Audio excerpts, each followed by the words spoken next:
તો અમદાવાદના નરોડા મુઠિયા ગામે પોલીસ પર પથ્થરમારો થયો। દારૂના કેસમાં નાસ્તા ફરતા આરોપીને પકડવા માટે પોલીસ ગઈ હતી ત્યારે પથ્થરમારો કરવામાં આવ્યો। આરોપીના ભાઈઓએ પોલીસ પર પથ્થરમારો કર્યો હતો, જે બાદ નરોડા પોલીસે પથ્થરમારો કરનાર 2 લોકોની ધરપકડ કરી લીધી છે।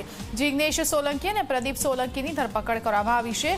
નરોડા પોલીસે આરોપીની ધરપકડ કરી છે અને પોલીસે આ આરોપીઓને પકડીને કાયદાનું ભાન પણ કરાવ્યું છે।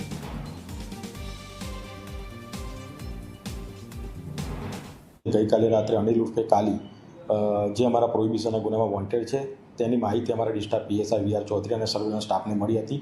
એના આધારે એ લોકો તેને પકડવા માટે ગયા હતા।